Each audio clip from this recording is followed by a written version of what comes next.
for any listener on the call who is inclined to think about what matters in life, to think or question the existence of God, to think about suffering, to think about those strange moments when you're quite sure that there is something more than the material world. For someone who loves to have someone else say what they're thinking, but they themselves don't want to say it. Esther's book really does all of these things. It's incredible. It is one of the best books I've read.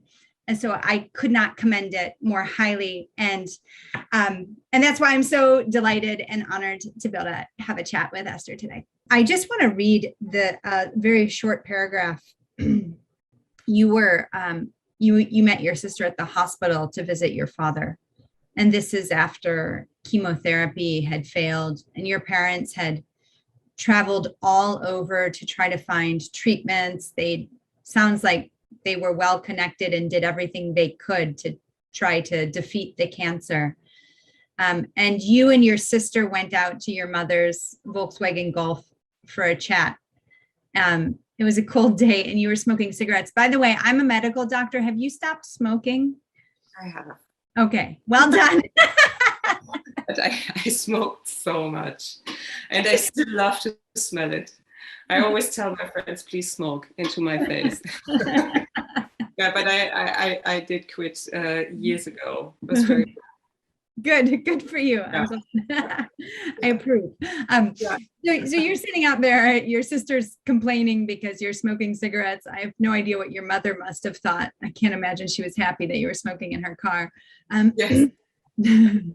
But your sister and you start talking again about faith in God, and you decide, we can invoke this this verse about believing the mountains will rise up and be cast into the sea.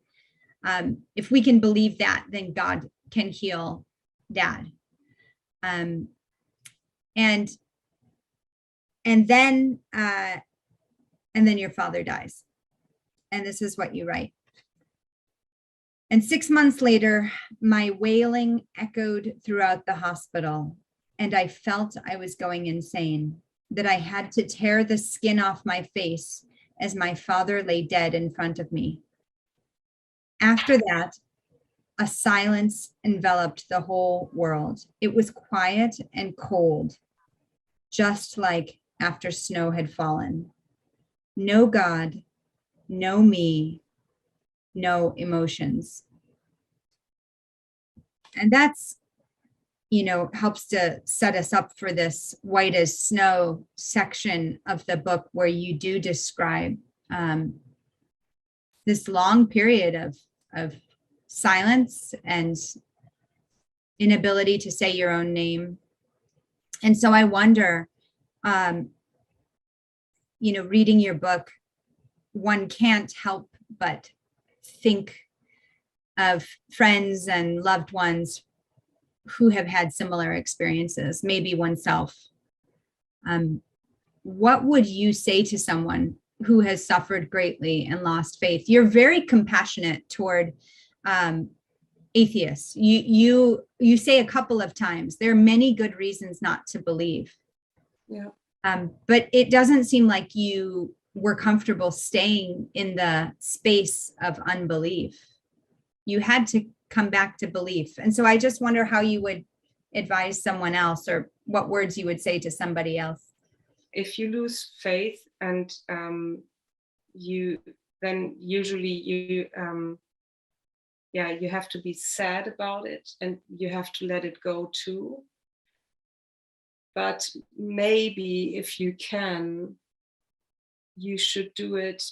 But that's, I don't know. I feel very bad to tell people what to do. But that's what I did. Is you give it away with in a way of praying. Because your old faith, the old faith is not carrying you anymore. You had maybe another idea of God, and